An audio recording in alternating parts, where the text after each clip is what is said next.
What comes to mind when you hear the word hypnosis? Many people think of a stage hypnotist swinging his pocket watch, snapping his fingers, and taking complete control over your mind. Well, I'm here to share a different version where you're the hypnotist, and hypnosis happens from the inside out, one thought at a time. And when used with intention, hypnosis is a magnificent way for you to take control over your mind and your life. Every day we talk to ourselves. All through the day we talk to ourselves. We have an ongoing monologue that runs in the back of our mind. But because we're not paying conscious attention to our chatter, we don't realize what we're telling ourselves. But just because we don't realize it, it doesn't mean that it's not affecting us. In fact, what we tell ourselves creates our beliefs, and our beliefs run our lives. The beliefs allow us to go for what we want, or they stop us dead in our tracks.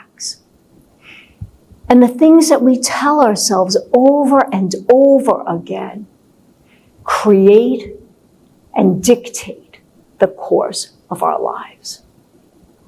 So if I could help you understand what hypnosis really is and how it forms, not only can you avoid the problems that occur in accidental hypnosis, but you could take control over your mind and create the kind of life that you really want rather than one you get by default.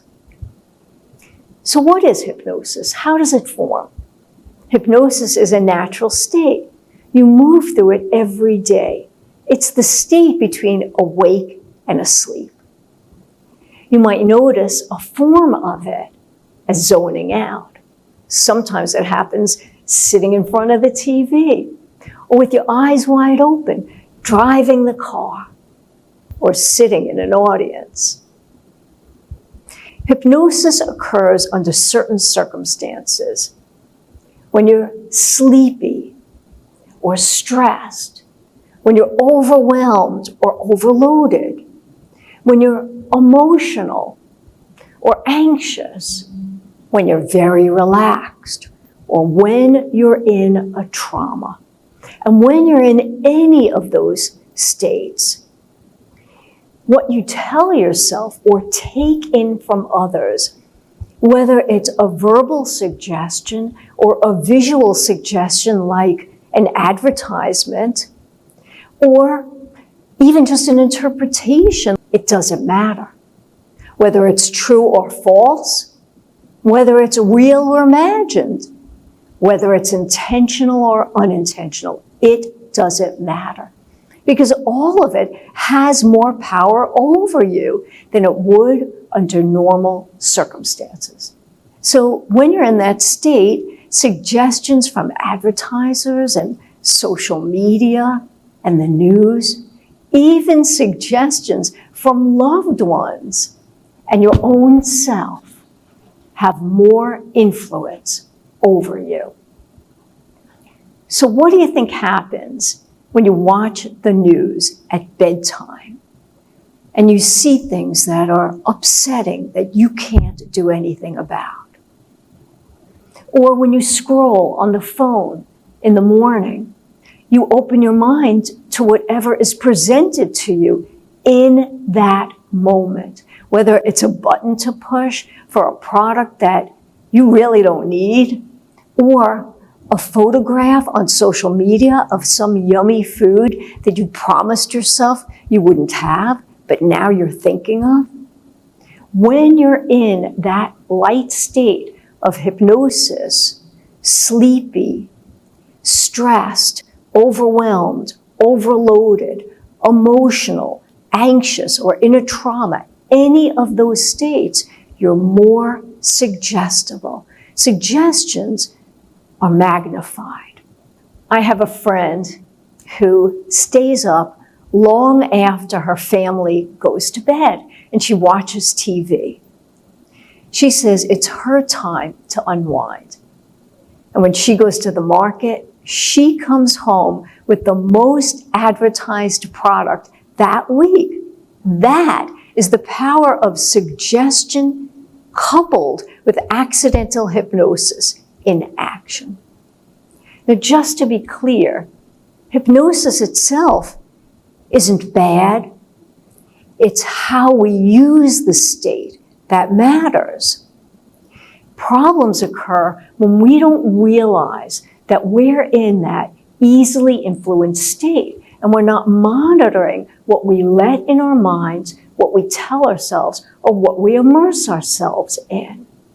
So now you understand what hypnosis is and how it forms. You understand what accidental hypnosis is and how that forms.